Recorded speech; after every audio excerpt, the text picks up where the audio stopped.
Chimpanzee பற்றின சுவாரஸ்யமான விஷயங்கள் போன வீடியோஸில் பார்த்துக்கிட்டு வந்துகிட்டு இருந்தோம். சிம்பான்சி வந்து காதில் வந்து அது கம்மல்லாம் போடுது அப்படின்னு சொல்லி எல்லாம் போன வீடியோஸில் பேசியிருந்தோம். அதே மாதிரி சிம்பான்சிக்கு அரசியல் தெரியும், அரசியல்லாம் என்ன சிம்பான்சிக்கு தெரியும் அப்படின்னு சொல்லி ஒரு வீடியோவே போட்டிருந்தோம். அந்த வீடியோ தயவு செய்து போய் பார்த்துருங்க. இந்த வீடியோவில் கேட்கலாம், இப்போ எதுக்கு இவ்வளோ சீரியஸாக பேசுகிற அப்படின்னு சொல்லி போன வீடியோவோட லாஸ்ட்லேயே சொல்லிட்டோம். இது வந்து ஒரு மாதிரி ரொம்ப சேடான வீடியோ அப்படின்னு சொல்லி. ஸோ சேடாகவே போவோம். சிம்பான்சி ஒரு வேளை தவறிடுச்சுன்னா அதோட இறுதி சடங்கு எப்படி இருக்கும் அப்படின்னு சொல்லி தான் இந்த வீடியோவில் பார்க்க போகிறோம். நீங்கள் கேட்கலாம், சிம்பான்சி இறுதி சடங்கு பண்ணுமா, அது என்ன முறை எப்படி அப்படின்னு போன வீடியோவில் சொல்லிடலாம். மனிதர்களுக்கும் சிம்பான்சிக்கும் 99% ஒட்டு போகுது, 1% தான் மிஸ் ஆகுது அப்படின்னு சொல்லி. ஸோ கண்டிப்பாக பண்ணும். அது ஏன் அப்படின்னு சொல்லி ப்ரோட்ட கேட்டு தெரிஞ்சுக்க போகிறோம். ப்ரோ சொல்லுங்கள், சிம்பான்சி இறுதி சடங்கு பண்ணுன்னு சொல்லியிருந்தீங்க, அது என்ன கணக்கு, எப்படின்னா இப்போ உதாரணத்துக்கு ஒரு குரூப் இருக்குது, அதில் வந்து ஒரு 100 சிம்பான்சிகள் இருக்குன்னு வச்சுக்குவோம். அந்த 100ல் ஏதோ ஒன்று வந்து இறந்து போயிருச்சு, ஒரு வயசாகியோ இல்லைன்னா வேற ஏதோ காரணத்தினால இறந்து போச்சுன்னு வச்சுக்குவோம். இறந்த உடனே எல்லா சிம்பான்சிகளும் இருக்குல்ல, ஃபஸ்ட்டு வந்து 2-3 சிம்பன்சிஸ் வந்து பக்கத்தில் போய் பார்க்கும் அது இறந்துருச்சா அப்படின்னு சொல்லி. அதுக்கப்புறம் ஆல்ஃபா மேலுக்கு அது வந்து தெரிய வரும். தெரிய வந்தோடனே ஆல்ஃபா மேல் பக்கத்தில் வந்து அந்த இறந்து போயிருக்கும்ல, அந்த சிம்பன்சிக்கு வந்து மூச்சு இருக்கான்னு சொல்லி பார்க்கும். கையை வச்சு மூச்சு இருக்கான்னு பார்த்துட்டு அதை வந்து தட்டி கொடுத்து மெல்ல வந்து கையை பிடிச்சி மேலே தூக்கும், எந்திரிக்குதான்னு. அப்பவும் எந்திரிக்கலை அப்படின்னா அது வந்து இறந்துருச்சு அப்படின்னு சொல்லி முடிவு பண்ணும். இறந்துருச்சு அப்படின்ன உடனே மற்ற சிம்பன்சிகள்லாம் இருக்கும்ல, அதெல்லாமே போய் அந்த சிம்பன்சியோடைய முடியை வந்து சரி பண்ணும். அதாவது எப்பவும் போல குரூமிங், அந்த பேன் எடுக்கிறது, அதுக்கப்புறம் வந்து அந்த பூச்சி இருந்தாலோ அல்லது மற்ற விஷயங்கள் எல்லாத்தையும் சுத்தம் பண்ணுறது. அதுக்கப்புறம் ஒரு பெண் சிம்பன்சி வந்து அந்த இறந்த சிம்பன்சியோடைய பல்லை வந்து க்ளீன் பண்ணும் புல்லை வச்சு. ஸோ அந்த மாதிரி பண்ணிவிட்டு கொஞ்ச நேரம் அப்படியே சுற்றி உட்காந்து அஞ்சலி வந்து செலுத்தும். ரொம்ப அமைதியாக இருக்கும். பொதுவாக சிம்பன்சி கூட்டம் வந்து பயங்கரமாக கத்திக்கிட்டே தான் இருக்கும். ஆனால் அந்த குறிப்பிட்ட சிம்பன்சி இறந்து போனதுக்கப்புறமா எல்லாமே சுற்றி அமைதியாக தான் இருக்கும். ரொம்ப ரொம்ப அமைதியாக அதை அந்த ஒரு சிம்பன்சியே பார்த்துட்டே இருக்கும். அதுக்கப்புறம் ரொம்ப நேரம் கழித்து தான் ஆல்ஃபா மேல் வந்து எந்திரிச்சு கிளம்பும். அப்போ தான் எல்லாமே வந்து கூட சேர்ந்து எந்திரிச்சு கிளம்ப ஆரம்பிச்சிடும். இப்படி மனுஷங்க எப்படி இறப்பு அப்படின்னா மனுஷங்களுக்கு தெரியும், அதுக்கப்புறம் அவங்க திரும்பி வரமாட்டாங்க அப்படின்னும், அதே மாதிரி தான் சிம்பன்சிகளுக்கும் தான் கூட இருந்த ஒரு நபர் வந்து இறந்து போயிட்டா திரும்ப அந்த உயிர் வராது அப்படின்றது சிம்பன்சிகளுக்கு தெரியுது. அதனால தான் அது அமைதியாக இருக்குது. ஏன்னா மற்ற உயிரினங்கள் எல்லாம் பெருசாக வந்து இந்த மாதிரி இறக்குறத வந்து நம்ம யானைகளில் பார்த்துருப்போம். யானைகள் வந்து இறந்து போனால் ரொம்ப கஷ்டப்படும், குட்டி இறந்தாலோ அல்லது மற்றது இறந்தாலோ.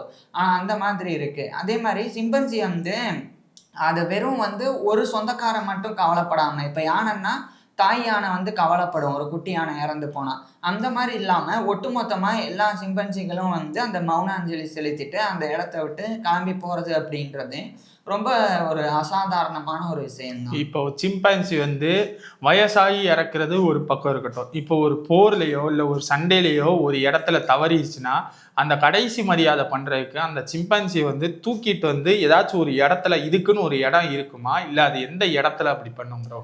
அதாவது சிம்பன்சிகள் வந்து தூக்கிட்டுலாம் போகாது. இறந்ததுக்கு அப்புறம் அது தூக்கிட்டு போய் அடக்கம் பண்ணுறது அந்த மாதிரி பண்ணாது. ஆனால் அதை அடக்கம் பண்ணும் அப்படின்னு சொல்லி ஒரு சில விஷயங்கள் கண்டுபிடிக்கப்பட்டு. இல்லை அடக்கம் பண்ணுறது ஓகே ப்ரோ. இப்போ நீங்கள் சொன்னீங்கல்ல அந்த ஒரு இடத்துல வந்து அஞ்சலி செலுத்துன்னு சொல்கிறீங்கல்ல, ஆமாம், அந்த இடம் எந்த இடம்னு கேட்குறேன். ஏன்னா இல்லை அது இறந்து விழுந்த இடத்துல, அந்த இடத்துல அதுதான் கேட்குறேன். அந்த இடத்துலயே அது பார்த்துட்டு அப்படியே அந்த இடத்த விட்டுட்டு அப்படியே வந்து கிளம்பி போயிடும் வேற இடத்துக்கு. அதுதான் கேட்டேன். இப்போ மனிதர்கள் மாதிரி பண்ணுன்னு சொன்னீங்க. இப்போ சிம்பான்சி தவறிச்சுன்னா அதை வந்து மண்ணில் போட்டு புதைக்குமா, இல்லை அது என்ன ப்ரோ ப்ராசஸ் பண்ணும்? இது அடக்கம் பண்ணும். அது அடக்கம் அப்படின்னு எதை சொல்றாங்கன்றத சொல்றேன். பொதுவா ஜாம்பியா நாட்டில் இருக்கக்கூடிய, நான் போன வீடியோவில் சொன்னேன், chimpanzee wild life orphanage trust அப்படின்னு சொல்லி ஒரு சிம்பன்சி காப்பகம். அங்க ஒரு விஷயம் நடந்திருக்கு. சிம்பன்சிகள் வந்து இறந்ததுக்கு அப்புறமா ஒரு சிம்பன்சி மேல வந்து புல்லை போட்டு இலையை போட்டு கிளை தலைகளை போட்டு அதை வந்து மூடி இருக்கு. ஸோ நம்ம எப்படி மண்ணு குழி தோண்டி வந்து புதைக்கிறோமோ அது மாதிரி அவைகள் வந்து இது ஒரு அடக்குமுறை மாதிரி ஒரு கல்ச்சர்ல ஒரு குரூப்ல வந்து இந்த ஒரு விஷயத்த வந்து ஃபாலோ பண்ணிருக்கு.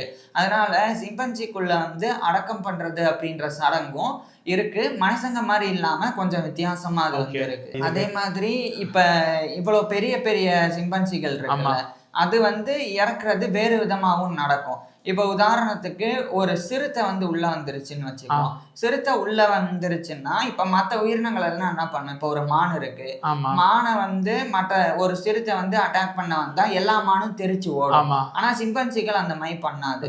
ஒரு சிறுத்தை வருதுன்னா ஒன்னு அட்டாக் பண்ணும் போதே மத்தவங்க எல்லாம் கத்த ஆரம்பிச்சிடும், கத்தி எல்லாரையும் கூப்பிட்டுரும்.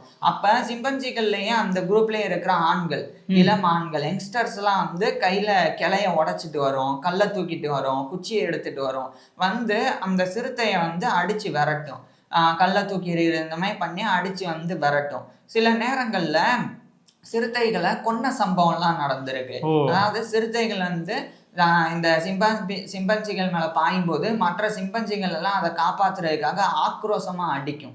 அதனுடைய பவர் வந்து ரொம்ப பயங்கரமா இருக்கும்.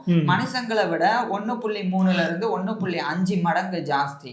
அதுவும் ஆக்ரோஷம்லாம் வந்தா 4 to 5 மடங்கு ஜாஸ்தியா ஆல்பா மேல் இருக்குல்ல, அது வந்து அடிக்கும். ஸோ அந்த அளவுக்கு பவர்ஃபுல். பிளஸ் கிரிப்பிங் இருக்குல்ல, கையப்படி பிடிக்கிறது, அது வந்து மனுஷங்களால கற்பனை பண்ண முடியாத அளவுக்கு அதனுடைய பிடிப்பு இருக்கும். அதனாலதான் அது கிளையில தொங்கி போறதுக்கு அது வந்து உதவியா இருக்கு. ஸோ அந்த கிரிப்னஸை வச்சு சிறுத்தையை வந்து தூக்கி கீழே சொத்துன்னு அடிக்க முடியும், அடிச்சு கொள்ள முடியும். இப்படிதான் நிறைய நேரங்கள்ல சிறுத்தைகள் இந்த மாதிரி சிம்பான்சிகள் கூட மோதி இறந்து போயிருக்கு. ஸோ அந்த சம்பவம் எல்லாம் கூட நடந்திருக்கு இதுல. அதுக்கப்புறம் வந்து ஒரு விஷயம், சிம்பன்சிகள்ல ஒரு சுவாரஸ்யமான விஷயம் என்ன நடந்ததுன்னா, ஒரு குட்டி சிம்பன்சி வந்து இறந்து போனது. எப்படி பெரிய சிம்பன்சி அந்த மாதிரி குட்டி சிம்பன்சி வந்து நோய்வாய்ப்பட்டு இறந்து போச்சு. அப்ப நான் சொன்ன அந்த காப்பகம் இருக்கு, அங்க இருந்த அந்த குட்டியுடைய தாய், அந்த தாய் சிம்பன்சி வந்து அந்த குட்டி இறந்து போச்சுன்னு தெரிஞ்சு கூட கையிலேயே வச்சு சுத்தி இருக்கு. கிட்டத்தட்ட அந்த குட்டி வந்து இறந்து போய் அதனுடைய உடம்பு வந்து அழுகி போற வரைக்குமே அது கையில எடுத்துக்கிட்டே சுத்தி இருக்கு. மற்ற யாரையுமே வந்து தொட விடலை. வந்து அதை வந்து இறந்துருச்சான்னு பார்ப்போம்னாலும் அதை வந்து விடலை. அடிக்கடி முகத்தையும் கழுத்தையும் மட்டும் தொட்டு பார்த்துக்கிட்டே இருந்திருக்கு. முழுசா அழுகி போனதுக்கு அப்புறம் தான் அது வந்து ரொம்ப சோர்வா அந்த குட்டியை கீழே வச்சிருக்கு. அதுக்கப்புறம் மற்ற சிம்பன்சிகளை தொட அனுமதிச்சிருக்கு. மற்ற சிம்பன்சிகளை வந்து பார்த்துட்டு அது இறந்துருச்சுன்னு கன்ஃபார்ம் பண்ணியிருக்கு. ஏன் இன்னும் சில இடங்கள்லாம் அது அழுகி போய் முழுசா எலும்பா மாறுற வரைக்கும் கூட பெண் சிம்பன்சிகள் வந்து தன்னுடைய குட்டிகளை சுமந்ததாலாம் நிறைய தகவல்கள் இருக்கு. ஸோ இப்படித்தான் சிம்பன்சிகளினுடைய இறுதி சடங்கு வந்து இருக்கு. ஓகே, வேற எதுவும் சொல்லணுமா ப்ரோ? இல்லை, இதுக்கப்புறம் தான் நிறைய விஷயம் இருக்கு சுவாரஸ்யமே. ஸோ அதுக்குள்ள வந்து அதாவது சிம்பன்சிகளுடைய வாழ்க்கை முறை, இனச்சேர்க்கை, அதை பற்றிலாம் அடுத்தடுத்து பார்க்கலாம். இந்த வீடியோவில் வந்து ரொம்ப ஒரு மாதிரி ரொம்ப சேடான வீடியோ தான். அதனால தான் எனக்கு கேள்வி வரல உண்மையிலே. இப்போ இந்த வீடியோவில் ஒன்று சொல்லணும்னா, சிம்பான்சி வச்சுன்னு இல்லை, பொதுவாக சொல்கிறது தான், எல்லாருமே எல்லாத்தையுமே மதிங்க. வீட்டில் இருக்கிறவங்கள மதிச்சிங்கனாலே போதும். வீட்டில் இருக்கிறவங்ககிட்ட நல்லா பேசுங்க, சாப்பிட வாங்கி கொடுங்க. இருக்கையில யாருமே எதையும் வாங்கி தர்றதில்லை. தவறுனதுக்கு அப்புறம் எங்க அப்பா அதை விரும்பி சாப்பிடுவாரு, எங்க அம்மா அதை விரும்பி சாப்பிடுவாங்கன்னு சொல்லி அந்த சாப்பாடை கொண்டு போய் அங்க வைக்கிறதுக்கு அவங்க இருக்கையில அதை கொடுத்தாதனால ஒரு 3 மாசமோ 1 வருஷமோ சேர்த்து வளருங்க. தயவு செய்து இதை மட்டும் பண்ணுங்க. அடுத்த வீடியோல வந்து பார்க்குறோம். நோ வேர்ட்ஸ், அவ்வளோதான். தேங்க்யூ.